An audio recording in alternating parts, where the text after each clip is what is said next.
शंकर जी के मंदिर में सबसे पहले किसका दर्शन होता है? उत्तर दो जोर से। किसका? नंदी। नंदी किसका प्रतीक है? नंदी मतलब धर्म। बैल जो है, नंदी जो है, वह धर्म का प्रतीक है। धर्म के चरण कितने होते हैं? 4। नंदी के पांव, धर्म के 4 पांव होते हैं। धर्म के 4 चरण, सत्य, दया, दान और तप। सत्य, दया, दान, तप, धर्म के 4 चरण होते हैं। जो सत्य, दया, सत्य के राह पर है, दया के राह पर है, दान और तपस्वी है, वो धर्मात्मा है। जिसके अंदर सत्य नहीं, दया नहीं, दान नहीं, तप नहीं, वो धर्मात्मा नहीं हो सकता। तो शंकर जी का वाहन कौन है? नंदी नहीं। शंकर जी नंदी पर नहीं बैठते। नंदी धर्म का प्रतीक है और शंकर जी धर्म पर सवार होते हैं, धर्म की सवारी करते हैं। शंकर जी किस पर बैठते हैं? धर्म पर। बोलो हाँ या ना। शंकर जी किस पर बैठे हैं? जोर से। हाँ, अभी नई संसद बनी थी तो वहां पर एक सेंगोल की चर्चा आप लोगों ने सुनी थी। नई संसद भवन में मोदी जी ने एक सेंगोल को वहां स्थापित किया। सेंगोल समझते हैं ना? पुराने जमाने में सेंगोल एक राजा दूसरे राजा को दिया करता था, बड़े राजा को। उस सेंगोल को ध्यान से देखेंगे, उसके ऊपर नंदी बना था। हाँ या ना? ये देखो, ये सेंगोल है टीवी पर। इस पर क्या बना है? जोर से। नंदी किसका प्रतीक है? नंदी धर्म का प्रतिनिधि है। और जहां जहां नंदी दिखाई पड़े समझ लो कि शंकर जी का वाहन बैल नहीं है। शंकर जी बैल पर नहीं, धर्म पर चढ़ते हैं। शंकर जी धर्म पर सवार हैं। अच्छा, शंकर जी के सिर पर क्या है? जोर से। गंगा। क्या मतलब हुआ? शंकर जी के सिर पे गंगा होने का क्या मैसेज है? क्या सीखा आपने?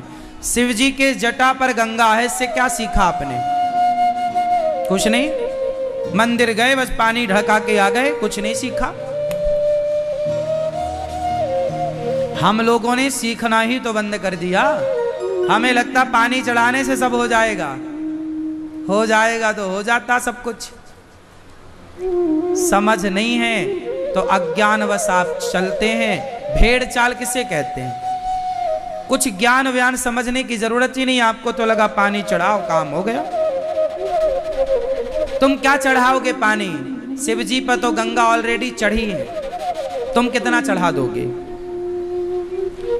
मैसेज क्या है वो तो आपको सीखना चाहिए। शिव जी की कृपा पाने के लिए ना क्या चाहिए? मैसेज दे रहे हैं शिव जी। शिव जी के सिर पर क्या है? क्या मैसेज है? गंगा ठंडी होती हैं और कहाँ बैठी हैं? सिर पर।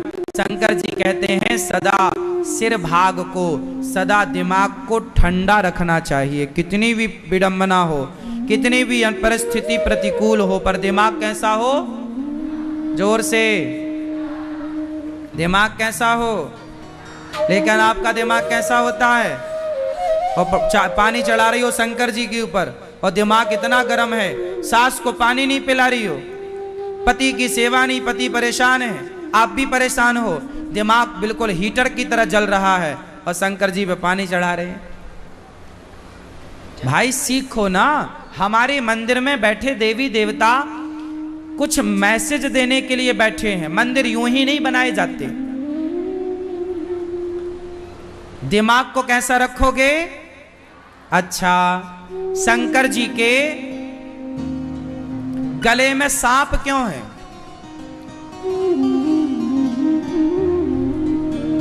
आप बताओ, शंकर जी के गले में सांप क्यों है? क्यों सर्पों की माला? दादाजी आप बताओ, सर्पों की माला शंकर जी क्यों क्यों पहनते हैं? ये भैया बताओ, चश्मा वाले बेटा बताओ, शंकर जी सर्पों की माला क्यों धारण करते हैं? नहीं? मंदिर जाते हो, खूब देखते हो, मैसेज नहीं लिया, सीख नहीं ली। सर्पों की माला गले में इसलिए क्योंकि सांप जो है वो काल का प्रतीक है। शंकर जी, सांप किसका प्रतीक है? कहीं सांप दिख जाए तो समझ लो मृत्यु दिख गई। सांप मतलब काल, सांप मतलब काल। इसलिए शंकर जी का नाम है कालों के काल महाकाल। तो सांपों की माला इसलिए शंकर जी कहते हैं मेरे हृदय में राम बैठे हैं, और जिसके हृदय में राम हो वो काल को भी अपने गले में लटका करके घूमता है। काल से डरने की क्या जरूरत है? जिसे भगवान पे भरोसा है उसका काल क्या बिगाड़ेगा? तो काल का प्रतीक सांप है, शंकर जी सर्प को गले में लटकाए। अच्छा, शंकर जी को भभूति चढ़ती है चिता भस्म, हाँ या ना? शंकर जी पर चिता भस्म क्यों चढ़ती है? मैया बताओगी मेरी माँ? बताओ शंकर जी पर चिता भस्म क्यों चढ़ती है? बताओ, खड़ी होके बताओगी? चलो बताओ। नहीं बताओगी तो बैठ जाओ। शंकर जी पर चिता भस्म चढ़ती है। आप लोग भी भस्म आरती देखते होंगे, सुनते होंगे। क्यों चढ़ती है भाई साहब ये भस्म? समाज को मैसेज दे रहे हैं शंकर जी, ऐ दुनिया वालों, कितना भी तुम घमंड कर लो, कितनी भी दौलत जोड़ लो, लेकिन एक दिन ऐसी राख बन जाओगे। ये राख देख रहे हो भस्म, क्या बन जाओगे? तुम्हारी ही राख तुम्हें इसलिए दिखाई जाती है, भस्म की आरती इसलिए होती है। दुनिया देख लो, एक दिन ऐसे राख बन जाओगे। घमंड किस बात का है? तुम्हारे अभिमान को समाप्त करने के लिए शिव जी भस्म चढ़ाते हैं, भस्म स्वीकार करते हैं। समाज को मैसेज दे रहे हैं कि तुम मुट्ठी भर राख आज नहीं तो कल, कल नहीं परसों बनोगे। क्यों जी, आप में से कितने लोग एक दिन राख बन जाएंगे? बनोगे? शंकर जी क्या सिखा रहे हैं? घमंड ना करना, अच्छे से रहना। राज राजे रहे ना वो रानी रही, ना बुढ़ापा रहा ना जवानी रही, वस्तु हर एक आनी व जानी रही, अंत में लखपति को ना धेला जुड़ा, हंस जब भी उड़ा तो अकेला उड़ा। घमंड किसका? रावण जैसों का घमंड नहीं चला सब।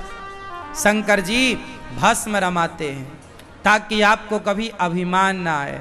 लेकिन आज जरा जरा बात में आप शिव जी को जल रोज चढ़ाते हो। तुम्हारे घर पे शंकर जी हैं और तुम अभिमान करते हो। शंकर जी तुम्हारे घर पे हैं और तुम अभिमान कर रहे हो, तो पूजा का मतलब क्या हुआ? क्यों मेरी माँ? हाँ चलो, शंकर जी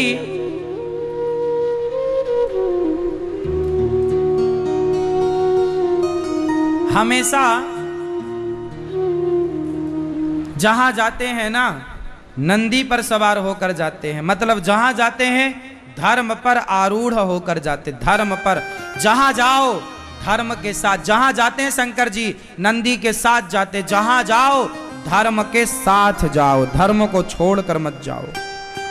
अब शंकर जी के पुत्र पर चलते हैं, गणेश जी।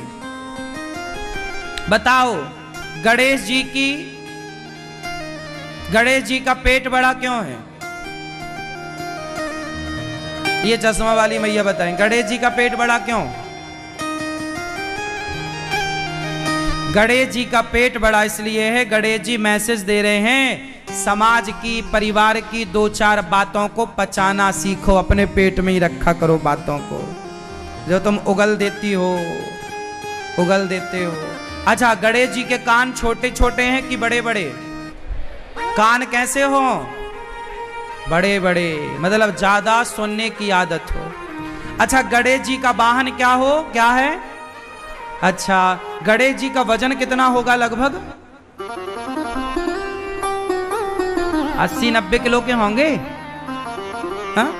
और चूहा बेचारा जरा सा होता है।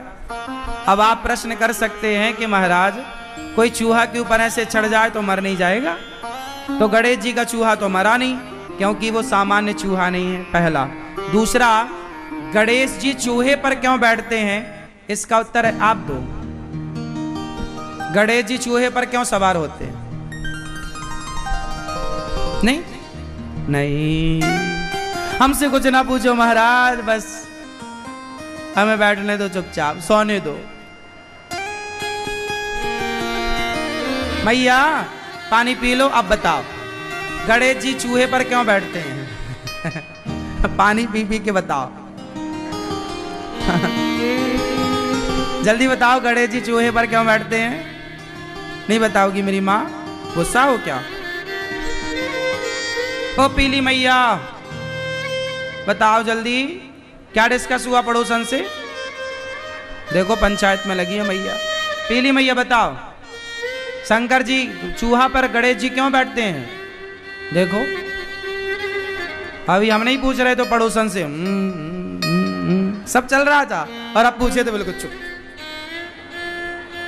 जहां कहा जा रहा बोलने का वहां चुप, और जहां नहीं बोलना चाहिए वहां सब चल रहा है।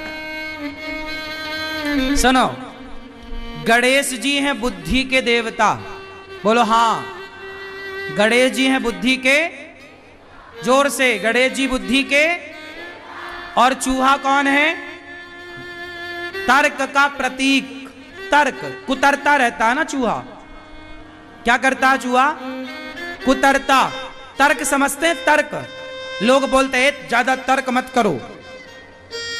जैसे हमने कहा भगवान है, तो आपने तर्क कर दिया, भगवान है तो दिखते क्यों नहीं? ये तर्क हो गया। तर्क होता है मेरी माँ।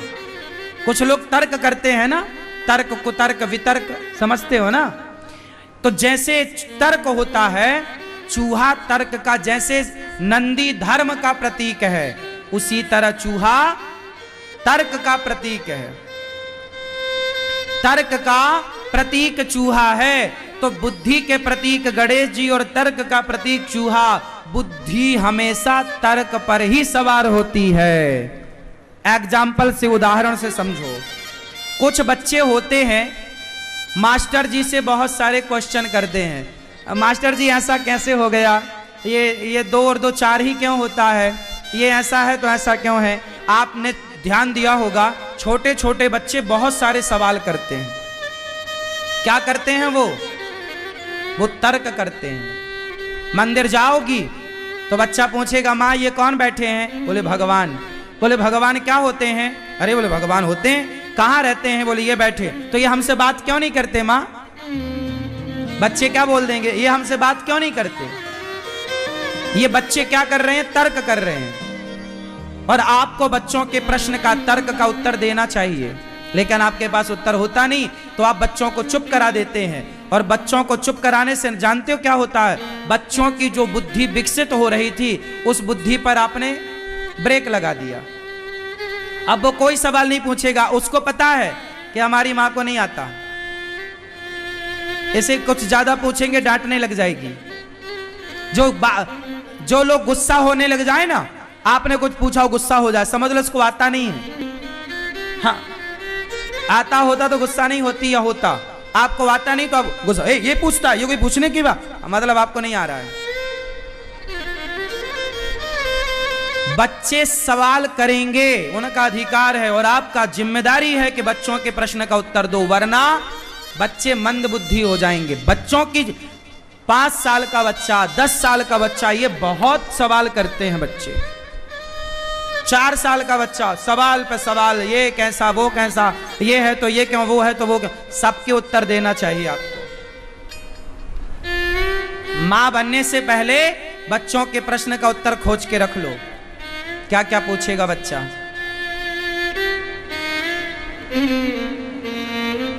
वो बच्चा जो पूछता है वही है तर्क। अच्छा एक बात बताओ, कुछ बच्चे होते हैं जो मास्टर जी से बहुत कुछ पूछते हैं, और कुछ बच्चे होते हैं नहीं पूछते। कौन सा बच्चा अच्छा होता है? जो मास्टर जी से बहुत सारी बातें पूछे बहुत सारे प्रश्न करे वो बच्चा अच्छा, या जो कुछ ना पूछे वो अच्छा? जोर से बोलो। जो पूछे, हाँ जो पूछेगा समझ लो वो बुद्धिमान है, और जो नहीं पूछा, जैसा मास्टर जी ने पढ़ाया पढ़ के आ गया, वो बुद्धू है। बुद्धू वो कौन है? बुद्धू। जाके पीछे बैठा, चुपचाप आ गया, कोई मतलब नहीं। और जो बच्चा बुद्धिमान होगा उसे जो समझ में नहीं आएगा वहीं खड़ा होकर प्रश्न कर लेगा। तो जो प्रश्न किया वही तर्क है। तो बुद्धि है गणेश जी और तर्क है चूहा। तो गणेश जी चूहे पर सवार हैं, मतलब बुद्धि हमेशा तर्क पर सवार होती, इसलिए गणेश जी तर्क पर। तो गणेश जी के चूहे पर सवार होने का मूल मंत्र ये है। मूल हमारे हिंदू धर्म में ये नहीं कि गणेश जी चूहे पर, नहीं, गणेश बुद्धि है और चूहा तर्क। तो बुद्धि चूहे पर सवार है। ये आध्यात्मिक विषय है, ये जानना पड़ेगा। हाँ, अब जैसे सरस्वती माता का वाहन क्या है बताओ भाई, आप बताओ सरस्वती माता का वाहन क्या है? नहीं पता? लो, क्यों? ओ भैया, सरस्वती माता का वाहन क्या है? तुम स्कूल नहीं गए? आप स्कूल जाते समय तो मस्ती ज्यादा करते थे, बताओ।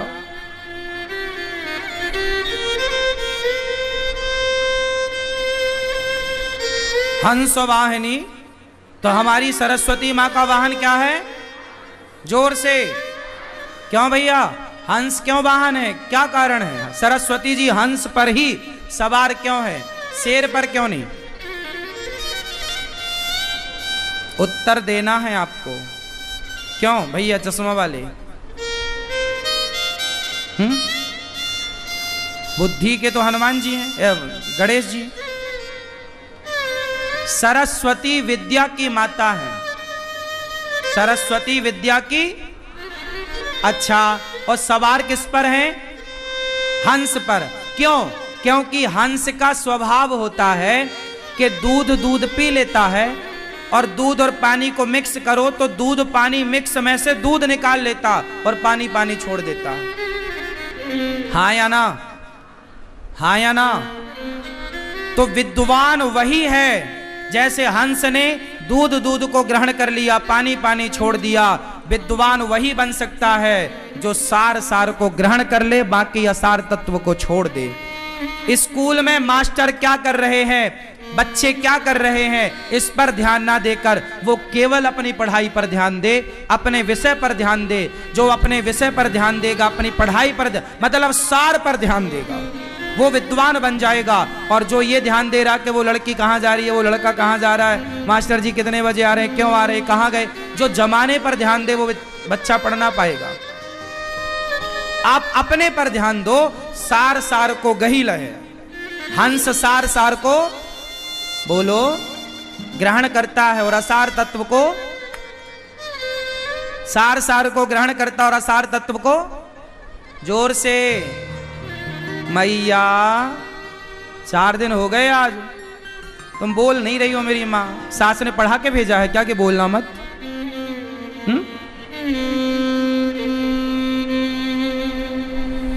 बताओ मेरी माँ, आप बताओ। हंस क्या ग्रहण करता है?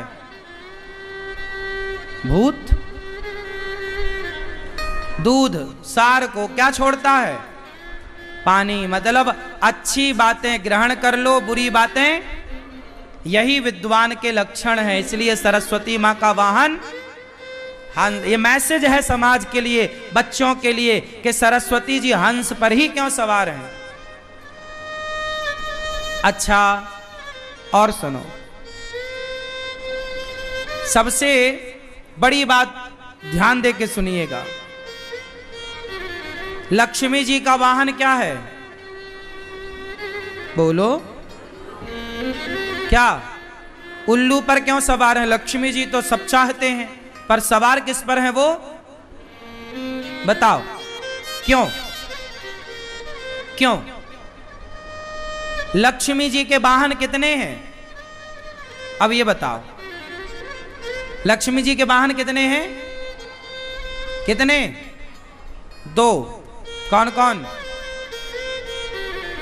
लक्ष्मी जी के वाहन 2 हैं, एक तो गरुण जी और दूसरा उल्लू, पर दोनों में अलग अलग चलती हैं माता। जब आप सिंगल लक्ष्मी जी को बुलाते हो तो उल्लू पर आती हैं, और भगवान नारायण के साथ बुलाते हो तो जो नारायण के संग लक्ष्मी जी आती हैं वो गरुण जी पर चढ़ करके आती हैं। तो गरुण जी पर चढ़कर जो लक्ष्मी जी आती हैं वो सदा आपके घर में निवास करती हैं। उल्लू पर इसलिए माता सरस्वती लक्ष्मी जी चढ़ती हैं, उल्लू का वाहन, क्योंकि लक्ष्मी जी बोली कि यदि तुमने हमें अकेले बुलाया, लक्ष्मी जी, हे लक्ष्मी जी बस आप ही आना, कोई मत लाना, तो लक्ष्मी जी को वही बुला सकता है अकेले जो उल्लू हो। लक्ष्मी जी को बुलाने वाला अकेले लक्ष्मी जी को, जो उल्लू होगा वही बुलाएगा। इसलिए उल्लू पर चढ़कर आती हैं, उल्लू बनाकर चली जाती हैं लक्ष्मी जी। इसलिए लक्ष्मी जी को कभी अकेले नहीं बुलाना चाहिए।